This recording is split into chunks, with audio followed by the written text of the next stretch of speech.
గురుగారు, నలుపు రంగుని అశుభానికి సంకేతంగా భావిస్తూ ఉంటారు. కానీ అదే నలుపు రంగు ఉన్నటువంటి నల్ల పూసల్ని మాత్రం సౌభాగ్యానికి సంకేతంగా భావించి ధరిస్తారు. ఎందుకని? అదే మన భారతీయ సంస్కృతి. అదే మన భారతీయ సంస్కృతి యొక్క, మన ధర్మం యొక్క గొప్పతనం. ఎందుకనంటే మనం దేన్ని తిరస్కరించమమ్మా, అన్నిటినీ ఆమోదిస్తాం, అందరినీ గౌరవిస్తాం, అందరినీ అభిమానిస్తాం. రంగుల్లో నలుపు రంగు అశుభానికి సూచకం. ఎక్కువగా నలుపు రంగు అశుభానికి సూచకంగా, ఎందుకంటే నలుపు శనికి ప్రతీకగా భావిస్తారు. నల్లగొడ్డలు ఇదివరకు అలక చెందినటువంటి రాణులు భర్తల మీద అలిగినప్పుడు నల్లగొడ్డలు కట్టుకొని, వాళ్ళకి అనేక భవనాలు ఉండేవి కాబట్టి, రాజులు కాబట్టి అలక భవనం అని ఒకటి ఉండేదట.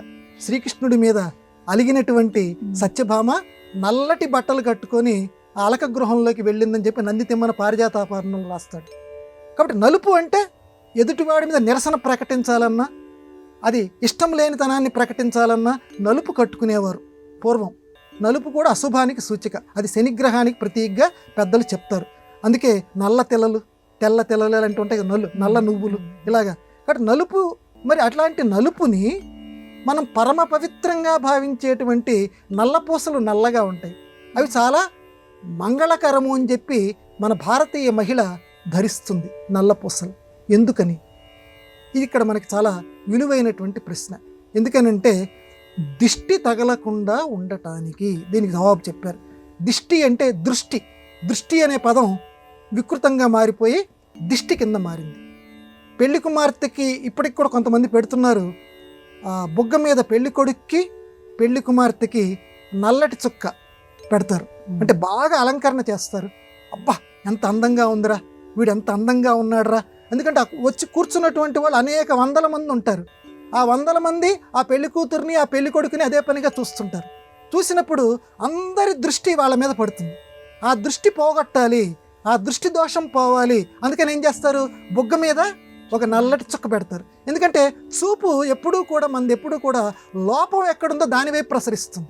వాడు ఎంత బాగా చెప్పినా, వాడు చెప్పిన మాటల్లో ఎక్కడైనా ఓ చిన్న పదం అన్నా అనుకోండి, పదంకి బదులు నువ్వు బాగా చెప్పే ఒక పదం ఏమిట్రా, ఆ ఒక్క లోపం మీదకే మన దృష్టి పోతుంది.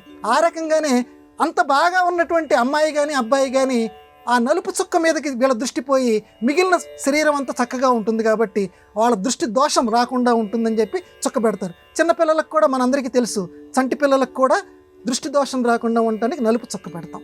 కాబట్టి దృష్టి దోషం రాకుండా ఉండటానికి, అలాగే వివాహితులైనటువంటి స్త్రీలకి ఎదుటి వాళ్ళ నుంచి, ఎందుకంటే చూపులు కొన్ని చండాలమైన చూపులు ఉంటాయి, ఆ చూపుల నుంచి మనల్ని మనం రక్షించుకోవాలి. భారతీయ మహిళ రక్షించాలి అని చెప్పి సంప్రదాయం తెలిసినటువంటి మన పెద్దలు నల్ల పూసలు, ఆ నలుపు రంగు కలిగినటువంటివి భగవంతుడికి ఆరాధ్యంగా ఉండేటువంటివి పెట్టారు. ఇప్పుడు కొంతమంది వాడుతున్నారు, కొంతమంది వాడట్లేదు. కానీ సంప్రదాయం ప్రకారం మాత్రం నల్ల పూసలు ప్రతి వాళ్ళు ధరించి తీరవలసిందే.